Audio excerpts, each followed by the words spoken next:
The owners of this 1960s mid-century modern home wanted to make over their dark, closed-off kitchen.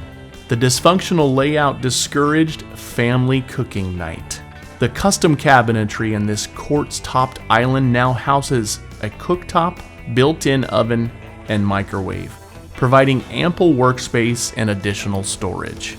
At the owner's request, the original birch cabinets and hardware remained, as well as original period light fixtures. The team moved the refrigerator to the opposite wall, creating a more efficient use of the space.